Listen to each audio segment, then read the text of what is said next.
ఇది నా బైబిల్ కోసం దేవస్థానానికి చేరి వచ్చా. కొద్ది నిమిషాలు దేవుని వాక్యాన్ని విందాం.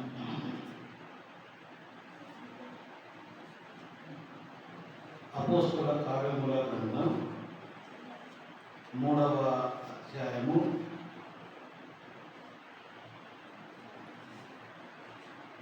10 వచనాలు చదువుకుందాం. అయితే 8, 9 వచనాలు చదువుకుందాం. 8, 9, 10 అపోస్తలుల కార్యముల గ్రంథం 3వ అధ్యాయము 8, 9, 10.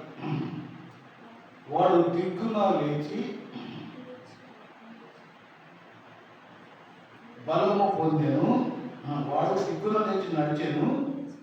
నడుచుచు గంతులు వేయుచు దేవుని స్తుతించుచు వారితో కూడా దేవాలయంలోనికి వెళ్ళెను. సార్, ఈ 8వ వచనం మాత్రం సరిపోయింది. ఇక్కడ రాయబడిన విషయాలు ఒక 3 విషయాలు కనబడతాయి 8వ వచనంలో. అవి ఏంటంటే, వాడు దిక్కున లేచి నడిచాడు, గంతులు వేయించు స్తుతించుచు దేవాలయంలోనికి వెళ్ళాడు. గడిచిన వారం అంటే లాస్ట్ వీక్ దాకా 3వ వారం నేను ఈ 3వ అధ్యాయంలో నుండి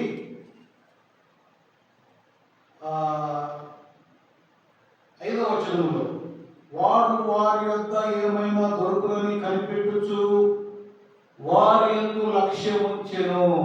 లక్ష్యము అనే మాట మీద మీకు చెప్పడం జరిగింది. లక్ష్యం ప్రతి వ్యక్తి, అది ఏ రంగంలోనైనా ఎక్కడైనా, ఇల్లు కావచ్చు, కుటుంబం కావచ్చు, సంఘం కావచ్చు, దేశం కావచ్చు, పర్సనల్ వ్యక్తిగతంగా కావచ్చు, ఖచ్చితంగా ఒక లక్ష్యం ఉండాలి. ఒక టార్గెట్, ఒక ఉద్దేశం, ఒక ఆశయం అనేది కలిగి ఉంటే ఖచ్చితంగా బాగుంటుంది అని ఆరోగ్యతను వారి మీద లక్ష్యం ఉంచాడు. వెంటనే బాగుపడ్డాడు. ప్రతి మనిషి కుటుంబం గురించి ఒక లక్ష్యం కలిగి ఉంటాడు. వ్యక్తి కూడా తన జీవితం ఎడలో ఒక లక్ష్యం కలిగి ఉంటాడు. ఏం చేయాలి, ఏం సాధించాలి అనే విషయాలు కలిగి ఉంటాడనే మాట గడిచిన వారంలో చెప్పడం జరిగింది. మొత్తం మీద లక్ష్యం ఉంచాడు. అతను పని పూర్తి, బాగుపడ్డాడు, స్వస్థత పొందుకున్నాడు, మేలు పొందుకున్నాడు. రాయబడింది, అతడు దిక్కున లేచి తన జీవితంలో, అతని బ్రతుకు దినములలో ఏ రోజు ఎప్పుడు కూడా లేచి నడిచిన అనుభవం అతనిలో లేదు. పుట్టినది మొదలుకొని కుంటికాలు కలిగిన వాడు. ప్రతిరోజు ఒక వ్యక్తి అతన్ని ఎత్తుకొని వచ్చి దేవాలయం మెట్ల దగ్గర కూర్చోబెట్టి వెళ్ళిపోయేవాడు. అతనికి చిల్లర పైసలు డబ్బులు వేస్తే మళ్ళా సాయంత్రం వచ్చి అతన్ని తీసుకొని వెళ్ళిపోయేవాడు. అంటే ఇతడు కుంటివాడిగా పుట్టడం ఒక వ్యక్తికి మేలు జరిగింది. అతనికి ఆదాయ వనరుగా మారిపోయాడు. ఇతడు కుంటివాడిగా కూర్చొని భిక్షం ఎత్తుకోవడం, ఆ డబ్బులు కూడా చేతుకొని పోవడం, అంటే అతనికి మేలు జరుగుతూ ఉంది. అయితే ఇతను ఆ శృంగారం అనే దేవాలయం లోనికి పేతురు, యోహానులు వెళ్తా ఉంటే వారి వైపు తేరి చూస్తూ ఉన్నాడు. వారు ఏమైనా ఇస్తారేమో, లేదా రోజు ఎవరో ఏదో ఒకటి ఇస్తా ఉన్నారు, వీరు ఎవరో పాస్టర్లు, సేవకులు, వీరు ఇంకా ఏమైనా ఎక్కువ ఇస్తారేమో అని ఆయన ఎక్స్పెక్ట్ చేశాడేమో. వారు కూడా అన్నారు, మా తప్ప తేలి చూడు అన్నారు. అన్న తర్వాత ఏం చెప్పారంటే, మాకు కలిగినదే మీకు ఇచ్చుచున్నాము అన్నారు. అంటే ఇది పెద్దవాళ్ళు కదా, వీళ్ళు బడ నేతలో బడ సేవకులు అయినారు. వీరి దగ్గర నిజంగా వారన్నట్టుగా మా దగ్గర వెండి బంగారం లేదని వారన్నారు. కానీ ఇతను వీరి దగ్గర వెండి బంగారాలు కూడా ఉంటాయి. రోజు అందరూ చిల్లర పైసలు నోట్లు వేస్తారు. అవి కాకుండా ఇంకా ఏమైనా ఎక్కువగా ప్రత్యేకమైనవి వీళ్ళ దగ్గర ఉంటాయేమో, అవి వాళ్ళు వేస్తారేమో అని అతను ఎక్స్పెక్ట్ చేసి ఉండొచ్చు. అని యేసుక్రీస్తు నామంలో లేచి నడువు అన్నారు వాళ్ళు. అనగానే లేచి నడిచాడు. అంతే, దేవునికి మహిమ కలుగునుగా. లేచి నడిచాడు, అది సంగతి. లేచి నడిచిన అతను ఏం చేశాడంటే గంతులు వేశాడు. గంతులు వేయడం అంటే దాని అర్థం ఏంటి? ఎగరడం. ఎగరడం ఎప్పుడు వేస్తున్నాడు? సంతోషం, రైట్. అంటే అతడు యేసుక్రీస్తు నామములో అయితే బాగుపడ్డాడో ఆ యేసుక్రీస్తు నందు ఆనందిస్తున్నాడు, యేసుక్రీస్తు నందు సంతోషిస్తున్నాడు. ఈ రాత్రి నేను చెప్పాలనుకున్న మాట, ఇద్దరు జీవితం వచ్చి మొట్టమొదటి మాట ఏంటంటే అతడు దేవుని యందు ఆనందించాడు. నీవు నేను కూడా దేవుని యందు ఆనందించాలి. చాలాసార్లు మన ఆనందం మనకు ఉన్నటువంటి, మనకు కలిగినటువంటి స్థాయి, స్తోమత, హోదా, బంధువులు, బలగం బట్టి సంతోషిస్తూ ఉంటాం. మనం వేసుకున్న వస్త్రాలను బట్టి, మనం కలిగి ఉన్న ఆ వెండి బంగారాలను బట్టి మనం ఆనందిస్తుంటాం. కానీ ఇతనైతే దేవుని యందు ఆనందిస్తున్న వానిగా ఉన్నాడు. ఫిలిప్పీయులకు రాసిన పత్రిక 4వ అధ్యాయము 4వ వచనంలో కూడా ఈ విధంగా రాయబడి ఉంది. ఏమంటే, నేను మళ్ళా చెప్తున్నాను, ఆనందించుడి ప్రభువునందు, ఎల్లప్పుడూ ప్రభువునందు ఆనందించుడి. ఎల్లప్పుడూ ప్రభువునందు. ధనవంతుడు అన్నాడు కదా, నా ప్రాణమా తినుము తాగుము సుఖించుము అన్నాడు. అంటే అతని అతిశయం, అతని యొక్క ఆనందం, ప్రతిదీ అతను కలిగి ఉన్న స్థితి, కలిగి ఉన్న. ఈ రోజున మనము దేవుని యందు ఆనందిస్తున్నాం. మన పిల్లలు బాగా ఎదుగుతూ ఉంటే సంతోషిస్తాం. మన పిల్లలు మంచి మార్కులు తెచ్చుకుంటా ఉంటే సంతోషిస్తాం. మన పిల్లలు మంచి ర్యాంకులు సంపాదిస్తే సంతోషిస్తాం. మంచి ఉద్యోగాలు సంపాదించి డబ్బులు సంపాదిస్తుంటే సంతోషిస్తాం. ఏదైనా అనారోగ్యం వచ్చి బాగుపడితే సంతోషిస్తాం. అని ప్రియులారా, ఇక్కడ ప్రభువునందు ఆనందించాలని చెప్తుంది. 106వ కీర్తన 1వ వచనంలో కూడా ఒక మాట ఉంటుంది చూడండి. 106వ కీర్తన 1వ వచనంలో, యెహోవాను స్తుతించుడి, యెహోవా దయాళుడు, ఆయనకు కృతజ్ఞతాస్తుతులు చెల్లించుడి, ఆయన కృప నిరంతరముండును. ఇక్కడ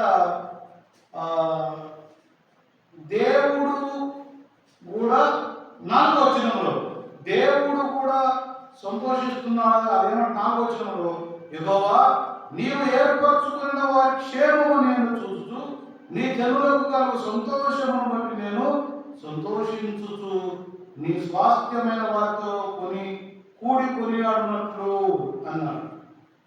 భక్తుడు ఆనందం, సంతోషం, ఆయన జనులకు కలుగు సంతోషాన్ని బట్టి అతను కూడా సంతోషిస్తున్న వాడు ఉన్నాడు. ఈ చిన్న మాట వాడి ఏం చెప్పాలనుకుంటే, ఈ బాగుపడిన వ్యక్తి దేవుని యందు ఆనందించాడు. దేవుడే కదా బాగు చేసింది, దేవుడే కదా అతనికి సహాయం చేసింది. కాబట్టి అతడు దేవుని యందు ఆనందించాడు. అక్కడ రాయబడిన మాటండి, గంతులు వేయచ్చు. గంతులు ఎప్పుడు వస్తాయంటే సంతోషించినప్పుడే, ఆనందం ఉన్నప్పుడే. గంతులకు మరొక పేరే ఆనందం, ఆనందానికి మరొక పేరే గంతులు వేయడం. గంతులు. 2వ మాట చూడండి, ఇతను ప్రభువునందు ఆనందించాడు, దేవుని స్తుతించుచు. ఇతను దేవుని స్తుతించాడు. ఇందాక దేవుని యందు ఆనందించాడు. 2వ మాట దేవుని దేవుణ్ణి స్తుతించారు. 150వ కీర్తన 1వ వచనంలో దేవునిని స్తుతించుడి అనే మాట కనబడుతుంది. దేవుణ్ణి స్తుతించుడి. చివరి కీర్తనలో ఆ మాట ఉంటుంది. దేవుని యెహోవాను స్తుతించుడి, ఆయన పరిశుద్ధాలయమందు దేవుని స్తుతించుడి, ఆయన బలమును ప్రసిద్ధి చేయు ఆకాశ విశాలమందు ఆయనను స్తుతించుడి. ప్రతి వచనంలో 2వ వచనంలో ఉంది ఆయనను స్తుతించుడి, 3వ వచనంలో ఆయనను స్తుతించుడి, 4వ వచనంలో ఆయనను స్తుతించుడి, 4వ వచనంలో ఆయనను స్తుతించుడి, 5వ వచనంలో ఆయనను స్తుతించుడి అనే మాటలు విరివిగా కనబడతాయి.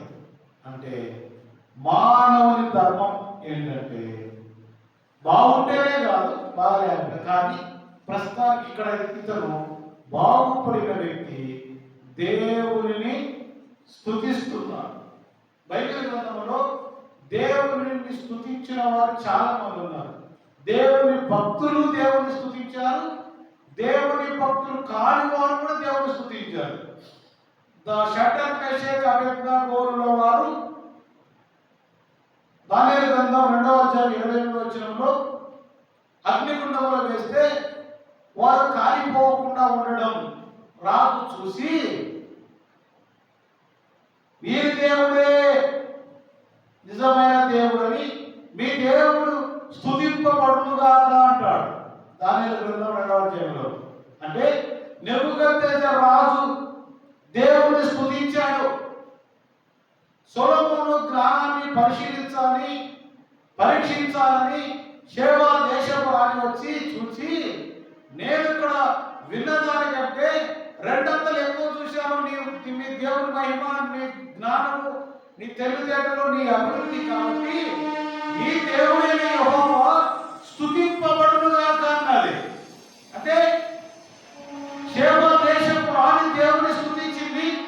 ఆమె స్తుతించడానికి కారణం ఒకటి ఉంది. నెబుకద్నెజర్ రాజు దేవుని స్తుతించాడు, ఆయన స్తుతించడానికి కారణం ఒకటి ఉంది. వీరు తీసుకెళ్లి అగ్నిగుండంలో వేసిన దాన్ని మీరు కాలిపోలేదంటే వీరి దేవుడు గొప్పవాడు అని స్తుతించాడు. వీరి దేవుడు ఇతను ఎందుకు స్తుతించాడు?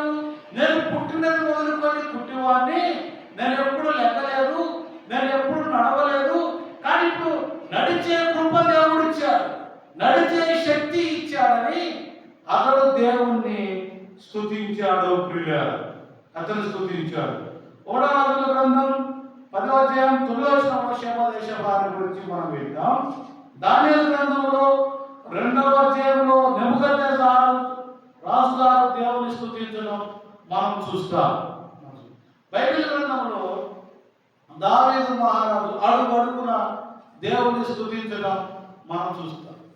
3వ దశలోని పత్రికలో ప్రతి విషయమునందు దేవునికి కృతజ్ఞతాస్తుతులు చెల్లించుడి అని ఉండదు. పిల్లలు, దేవుని స్తుతించుడి అనే మాట కనబడుతుంది. మన జీవితాల్లో మనం కలిగి ఉండవలసింది ఈ బైబిల్ స్టడీలో దేవుడు మనకు నేర్పిస్తున్న పాఠం ఏంటంటే మనం దేవుని యందు ఆనందించాలి, దేవునిని స్తుతించాలి. ఇది 3వ మాట చెప్తాడు. అతడు దేవుని యందు ఆనందించాడు, దేవుని స్తుతించాడు, దేవుని స్తుతించుచు వారితో కూడా దేవాలయంలోనికి వెళ్ళెను. ఇది కృతజ్ఞత అంట. బాగుపడినవాడు కలపడి వెళ్ళిపోక వారితో వెళ్ళిపోయాడు. ఎక్కడికి వెళ్ళాడు? దేవాలయము. దేవుడు ప్లస్ ఆలయం, దేవాలయం. అంటే మందిరంలోనికి వెళ్ళాడు. ఇట్లా 3వ మాట, దేవుని మందిరంలోనికి వెళ్ళాడు, దేవుని ఆలయంలోనికి వెళ్ళాడు అనే మాట గుర్తుపెట్టు. ఈ 3వ మాట కొంచెం ఎక్కువగా చెప్పాలని అనుకున్నాను. 100వ కీర్తన 2వ వచనం చూడండి ఒకసారి. 100వ కీర్తన 2వ వచనంలో ఒక మాట కనబడుతుంది. సంతోషముతో యెహోవాను సేవించుడి, ఉత్సాహ గానము చేయొచ్చు, ఆయన సన్నిధికి రండి. ఆయన సన్నిధికి రండి. ఆయన సన్నిధి అంటే మందిరంలోనికి రండి అని దేవుడు ఆహ్వానిస్తాడు. 84వ కీర్తన 2వ వచనంలో యెహోవా మందిర ఆవరణములను చూడవలనని నా ప్రాణం ఎంతో ఆశపడుచున్నది అని కోరాహు కుమారుడు చెప్పారు. సామ్ నెంబర్ 84లో. అంటే ఇక్కడ 100వ కీర్తనలో దేవుని మందిరానికి రండి అని చెప్పబడు. 84వ కీర్తనలో మందిరానికి వెళ్ళాలని నా ప్రాణం ఎంతో ఆశపడుతుంది, అది సొమ్మసిల్లిపోతుంది, మందిరానికి వెళ్ళాలి, మందిరంలోకి వెళ్ళి దేవుని ఆరాధించాలి, దేవుని స్తుతించాలి అనే ఆశ మనకు ఉందా? ఇదిగో ఈ కుంటి కాలు కలిగిన వాడు, బాగుపడినవాడు చక్కగా ఎక్కడికి వెళ్ళాడంటే మందిరంలోనికి వెళ్ళాడు. మందిరం అంటే రైట్ ప్లేస్కి వెళ్ళాడు. ఎవరి దగ్గరికి వెళ్ళాలో వారి దగ్గరికి వెళ్ళాడు, ఎక్కడికి వెళ్ళాలో అక్కడికి వెళ్ళాడు. అసలు చాలా మంది ప్రశ్న ఏంటంటే మందిరానికి ఎందుకు వెళ్ళాలి అంటుంటారు. మందిరానికి వెళ్తే ప్రయోజనం ఏంటి అంటుంటారు కదండి. ప్రియులారా, అపోస్తల కార్యముల గ్రంథం 13వ అధ్యాయం 14వ వచనంలో ఒక మాట ఉంటుంది. అపోస్తల కార్యముల గ్రంథం 13వ అధ్యాయము 14వ వచనంలో అప్పుడు వారు పెర్కే నుండి బయలుదేరి పిసిదియాలో ఉన్న అంతియోకు యొద్దకు వచ్చి విశ్రాంతి దినమందు సమాజ మందిరంలోనికి వెళ్ళి కూర్చున్నారు. సమాజ మందిరంలోనికి వెళ్ళి ధర్మశాస్త్రమును ప్రవక్తల లేఖనములను చదివిన తర్వాత సమాజ మందిరం అధికారులు, సహోదరులారా, ప్రజలకు మీరు ఏదైనా బోధవాక్యం చెప్పవాలని ఉన్నాడో చెప్పుడని వారికి వర్తమానం చేసేది. అయ్యా, సమాజ మందిరంలోకి వచ్చారు కదా మీరు, ప్రజలకు ఏదైనా బోధ చేయాలంటే బోధ చేయండి, ఏదైనా చెప్పాలనుకుంటే చెప్పండి అని అక్కడికి వారు చెప్పారు. వారు కూడా మందిరంలోనికి వెళ్ళారు. చాలా మంది మందిరానికి రావడానికి చాలా సాగులు చెప్తారు. ఒక్కోసారి వాస్తవాలు ఉండవచ్చు, నిజాలు ఉండవచ్చు, కానీ మనసు ఉంటే మార్గం ఉంటుంది. వీలైనంత వరకు మందిరానికి రావడానికి మనం ప్రయత్నం చేయాలి. అయితే ఈ చివరి మాటలో మందిరానికి రావడం వలన వచ్చే మేలు చెప్పి నా మాటలు ముగిస్తాను. మందిరానికి వస్తే ఏం జరిగిందంటే ఇర్మియా గ్రంథం 26వ అధ్యాయం 7వ వచనం. ఇర్మియా గ్రంథం 26వ అధ్యాయము 7వ వచనములో ఈ విధంగా ఉంది. ఇర్మియా ఈ మాటలను యెహోవా మందిరములను పలుకుచుండగా యాజకులను, ప్రవక్తలను, జనులందరూ వినిరి. మందిరంలో యెహోవా మాటలుంటే, యెహోవా మాట దొరుకుతుంది. అంటే వాక్యం, యెహోవా మాట అంటే వాక్యమే. ఆదియందు దేవుడు ఉన్నాడు, దేవుని వాక్యమై ఉన్నాడు, వాక్యమే కృపా సత్య సంపూర్ణుడుగా మన మధ్యలో నివసించిన మాట అన్నా వాక్యం అన్నా దేవుడు అనేవాడే. మందిరంలో దేవుని వాక్యం ఉంటుంది. వాక్యం అంటే ఆయన మాట. అది భూమిని ఆకాశాన్ని కలగజేసింది వాక్కుతోనే. దేవుడు మాట పలుకగా, తన నోటిలోంచి ఒక వాక్కు రాగా సూర్య చంద్ర నక్షత్రములు కలిగాయి. అంటే ఆయన వాక్కుకు, ఆయన మాటకు చాలా శక్తి ఉంది. ఆయన వాక్కులో పవర్ ఉంది. ఆయన మాటలో శక్తి ఉంది. పిల్లలు, ఆయన నోటి మాట చేత భూమిని కలగజేశాడు, ఆకాశాన్ని కలగజేశాడు. మత్తయి సువార్త 8వ అధ్యాయంలో యేసుక్రీస్తు మరియు శిష్యులు ఓడలో ప్రయాణమైపోతూ ఉంటే ఓడ గాలి పెను తుఫాను వచ్చినప్పుడు ఆయన నోటి మాట చేత గాలి తుఫానును ఆపివేశాడు. ఆ వాక్కు, ఆ మాట యెహోవా మాట, యెహోవా వాక్కు ఎక్కడ దొరికింది అంటే అది అంగట్లో దొరకదు, షాపులో దొరకదు, మందిరంలో దొరుకుతుంది. అక్కడ ఇర్మియా భక్తుడు దేవుని వాక్కును పలికాడు, దేవుని వాక్యాన్ని ప్రకటించాడు. కాబట్టి మన మందిరంలోకి ఎందుకు రావాలంటే ఇక్కడ దేవుని వాక్కు దొరుకుతుంది. దేవుని వాక్కుకు మించిన పవర్ఫుల్ రెమెడీ ఏది ప్రపంచంలో లేదు. దేవుని వాక్కుకు మించిన శక్తిగా దేనికి లేదు. ఇక్కడికి వస్తే ఆయన వాక్కులు నీకు వినపడతాయి. ఆ వాక్కులు వింటావు. అది వింటే నీకు మేలు. నీ వాక్యమే నన్ను బలపరచేది అని పాడతారు. వాక్యము బలపరుస్తుంది, వాక్యం స్వస్థపరుస్తుంది, వాక్యం సహాయం చేస్తుంది, వాక్యం ఆదరణిస్తుంది. ఈ వాక్యం ఎక్కడ దొరుకుతుందంటే మందిరములో దొరుకుతుంది. కాబట్టి ఇప్పుడు మనము మందిరానికి రావాల్సిన అవసరత ఉందంటారా లేదంటారా? ఉంది. ఇంకా ఏమేమి దొరుకుతాయో చూడండి, చెప్తాను. యెషయా గ్రంథం 56వ అధ్యాయము 7వ వచనంలో చూద్దాం. యెషయా గ్రంథం 56వ అధ్యాయము 7వ వచనంలో నా ప్రార్థన మందిరంలో వారిని ఆనందింపజేసేదను అన్నాడు. నా ప్రార్థన మందిరంలో వారిని ఆనందింపజేస్తానంటున్నాడు. అంటే మందిరంలో ఏం దొరికిందంటే ఆనందం దొరుకుతుంది.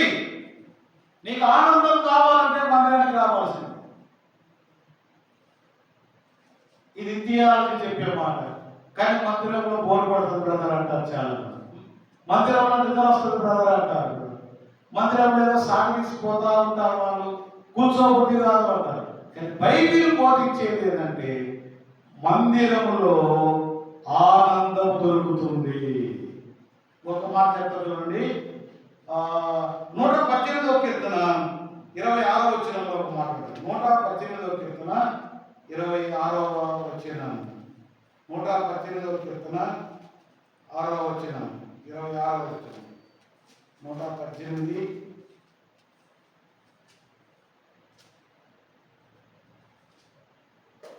26లో యెహోవా పేరట వచ్చువాడు ఆశీర్వాదం పొందును గాక. యెహోవా మందిరములో నుండి మిమ్మును దీవించుచున్నాడు. ఎక్కడికి దీవిస్తున్నాడు? మందిరములో నుండి. మందిరములో అంటే మందిరంలోకి వస్తే దీవెన దొరుకుతుంది. ఒక పాట కూడా ఉంది, పాత పాట, కొత్తదే, కొన్ని సంవత్సరాలు. మందిరములోనికి రండి, వందనీయుడేసుని చేరండి. అక్కడ ఉంటుంది, అద్భుతములు జరుగుతాయి, మేలు జరుగుతాయి, కలతలైనా కలములైనా అన్ని తొలగిపోతాయి, దీవించబడతాం.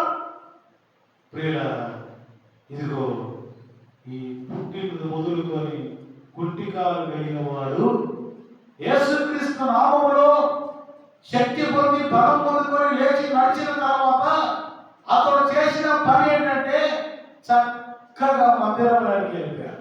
మనమైతే వెంటనే అమ్మలు జరిగేది. అమ్మ నేను బాగుపడ్డాను, అదో పాశ్వ పాపం చేశాడు, ఇదో మందిరం దగ్గర నేను క్షేమం పొందుతున్నాను అని ఎవరికో చెప్పడానికి ప్రయత్నం చేస్తాం, లేక సాక్ష్యం చెప్పడానికి ప్రయత్నం చేస్తాం, లేక టీవీలో ఇంటర్వ్యూ ఇవ్వడానికి ప్రయత్నం చేస్తాం, లేక ఏదైనా సోషల్ మీడియాలో పోస్ట్ పెట్టడానికి ప్రయత్నం చేస్తాం, లేక సెల్ఫీ తీసుకొని లేదా ఆకారాన్ని ఎప్పటి స్టేటస్ లో పెట్టడానికి ప్రయత్నం చేస్తాం.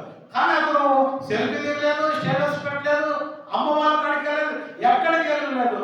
వెంటనే ఏ స్థానంలో అయితే బాగుపడ్డాడో, ఏ మందిరం దగ్గర అయితే బాగుపడ్డాడో, వెంటనే అతను మందిరంలోకి వెళ్ళిపోయాడు. ఆ మందిరంలో దీవెన దొరుకుతుంది, ఆ మందిరంలో ఆనందం దొరుకుతుంది, ఆ మందిరంలో దేవుని వాక్యం దొరుకుతుంది. ఇంకా 65వ కీర్తన 44వ వచనం చూడండి. 65వ కీర్తన 4వ వాక్యం. 65వ కీర్తన 4వ వాక్యంలో ఉంటుంది. నీ ఆవరణములలో నివసించున్నట్లు నీవు ఏర్పరచుకొని చేర్చుకొని వాడు ధన్యుడు. నీ పరిశుద్ధాలయము చేత నీ మందిరములోని మేలు, మందిరములోని మేలు అన్నాడు. అంటే మందిరంలో మేలు ఉంది. ఏముంది? మందిరంలో మేలు ఉంది.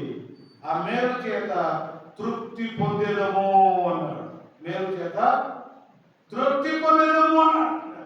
కాబట్టి మందిరానికి మనం ఎందుకు రావాలంటే మందిరంలో మేలు. ఇంకా ఒక్క మాట కూడా చెప్తా. 2వ దినవృత్తాంతముల గ్రంథం 31వ అధ్యాయం 10వ వచనం చూడండి. 2వ దినవృత్తాంతముల గ్రంథం 31వ అధ్యాయం 10వ వచనం. రెండవ దినవృత్తాంతంలో 31:10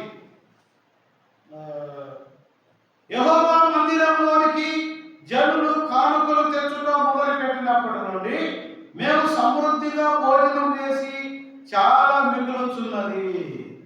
మందిరము లోనికి జనాలు వారి అర్పణలు, కానుకలు, దశభాగాలు తీసుకొచ్చారు.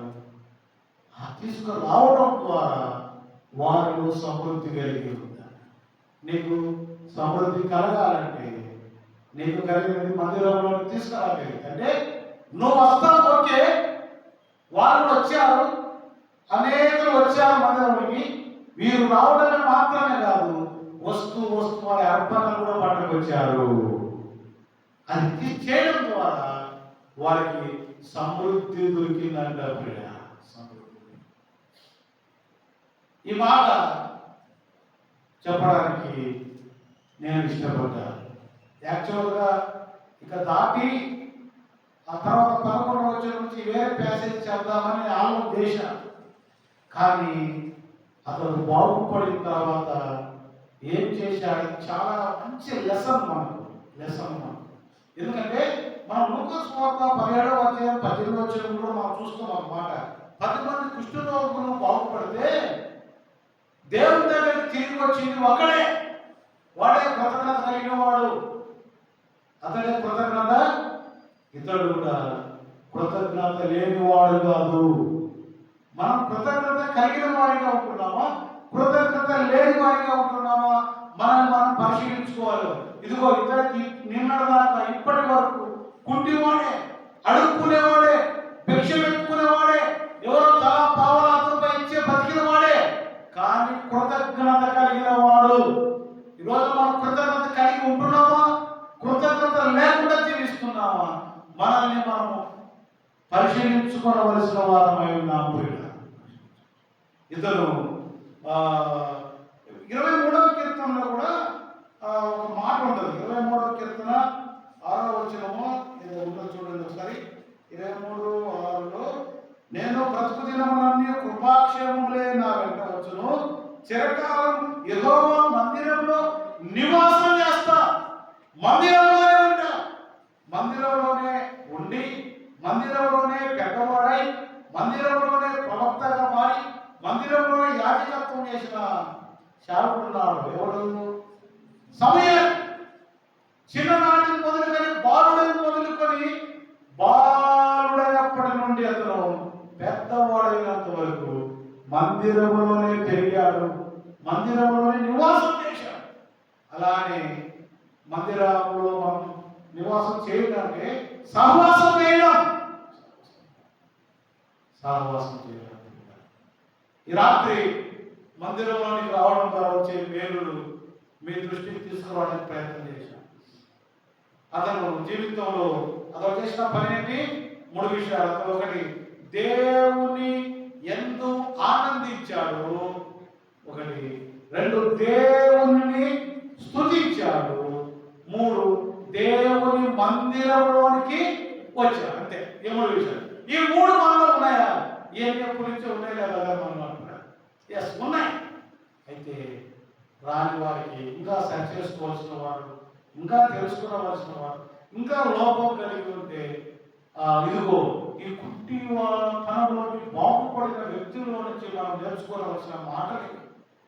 కృతజ్ఞత కలిగి ఉన్నాడు దేవునికి. ఆ దేవుని స్తుతించాడు, దేవుని మందిరానికి వచ్చాడు, దేవుని ఆలయంలో వచ్చాడు. మత్తయి సువార్త 2వ అధ్యాయం 12:4లో కూడా ఆరాధన చేశారు. మందిరంలో ఆరాధన. ఇంకా మీకు చెప్పాలి,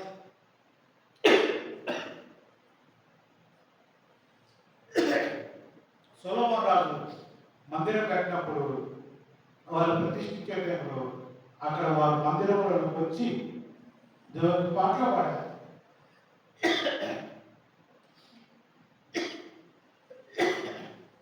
ఆరాధన చేసి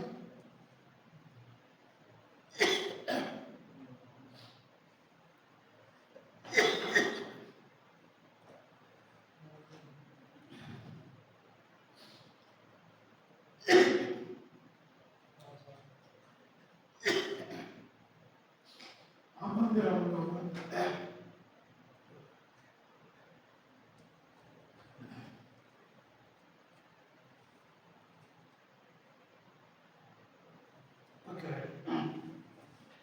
ఆ పాత నిబంధన కాలంలో సొలొమోను మందిరం నిర్మించినప్పుడంట ఆ మందిరం అంత తేజస్సుతో దేవుని మహిమతో నింపబడి మందిరంలో దేవుని మహిమ ఉండదు. కాబట్టి మనం ఏం చేయాలి? మందిరానికి రావాలి. మన కుటుంబంలోని వారిని మందిరంలోనికి తీసుకురావాలి. తీసుకొస్తే ఈ మందిరంలో మేలు ఉంది, మందిరంలో దీవెన ఉంది, మందిరంలో సమృద్ధి ఉంది, మందిరంలో దేవుని వాక్కు ఉంది, మందిరములో నుండి ఆయన మన ప్రార్థనలు ఆలకిస్తాడు. అన్నాది సిరీస్లో మనం ప్రార్థన చేసింది దేవుడు విన్నాడు. మందిరంలో నుంచి మనం తీస్తాం. కాబట్టి ఇదిగో ఆ బాగుపడ్డ వారి వ్యక్తి జీవితంలో నుంచి ఏం చూశామంటే అతను మందిరంలోనికి వెళ్ళిపోయాడు. అయితే ఆ మందిరం వెళ్తే ఏం జరిగిందో నేను మీ ముందు వచ్చా. ఈ అపోస్తలుల కార్యముల గ్రంథం ఈ 3వ అధ్యాయం మొత్తం 8, 9, 10 వచనాలు అనుకున్నాం, కానీ నేను చెప్పింది 8వ వచనం ఒకటే. ఆ 8వ వచనంలో ఈ 3 ఉన్నాయి. అతను దేవుని ఆనందించాడు, దేవుని స్తుతించాడు, దేవుని మందిరంలోకి వచ్చాడు. ఇంటి అనుభవం మనం కలిగి ఉందాం. ఈ విధంగా మనం ఉండడానికి ప్రయత్నం చేద్దాం. ఒక నిర్ణయం తీసుకుందాం. Let us take one great decision about our God. మందిరానికి ఒక నిర్ణయం తీసుకుందాం.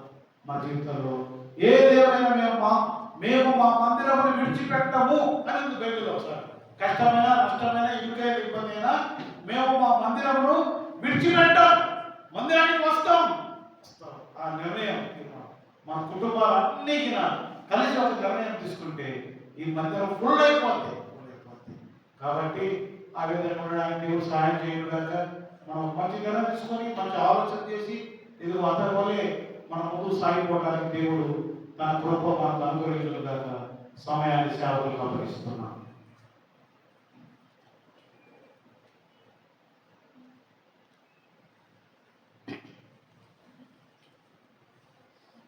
మంచి మాటలు అందిస్తున్నారు.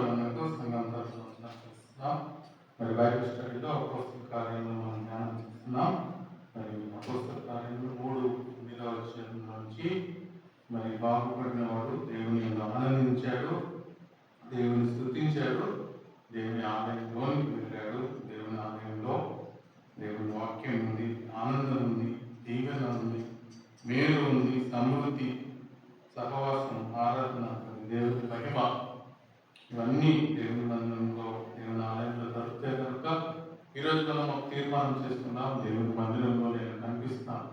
ఈ మేలులన్నీ, ఈ దీవెనలన్నీ నేను కూడా పొందుకుంటానని నిర్ణయం తీసుకొని మన ముందుకు సాగడానికి దేవుడు సాయం చేయడం కాక ప్రార్థన చేసుకుందాం. సర్వోన్నతుని మా గొప్ప దేవుడు అయ్యా, మరి ఆ కుంటివాడు బాగుపడినాక దేవుని ఆనందించాడు, దేవుని స్తుతించాడు, దేవుని ఆలయంలోకి వచ్చాడు. మరి మీ ఆలయంలో ఎంతో మేలు, సమృద్ధి, దీవెన, ఆనందం ఉందని మేము నేర్చుకున్నాం. మీ మహిమ ఉందని నేర్చుకున్నాం. ప్రభావం వీటన్నిటిని మేము గ్రహించి మా జీవితంలో మీ ఆలయానికి, మరి దేవుని మందిరానికి ఇవ్వాల్సిన ప్రాధాన్యత మేము నేర్చి ఈ విధంగా జీవించడానికి సాయం చేయండి. మరి వాక్యం ఇచ్చిన బిడ్డలు కుటుంబాన్ని జ్ఞాపకం చేసుకుని వారి సేవకు ఇంకా బలపరచండి. చేయవలసిన ప్రతి ఒక్కరికి రమేష్ మంచి ఆరోగ్యం దయచేయండి. వెంకటేష్ అలాగే వారి కుటుంబాన్ని మీరు జ్ఞాపకం చేసుకోండి. అలాగే సంఘంలో ఉన్న ప్రతి కుటుంబాన్ని మీరు జ్ఞాపకం చేసుకోండి. అక్కడ అవసరాలన్నీ తీర్చండి. మీ నామానికి మహిమగా తెచ్చుకున్నామని మాకు దయచేసి మంచి సమయాన్ని బట్టి మీకు స్తోత్రాలు చెల్లిస్తూ మా రక్షకు విమోచకులను నేర్చుకున్నాము ప్రార్థించి వేడుకుంటున్నాం తండ్రి. ఆమేన్. అందరికీ వందనాలు.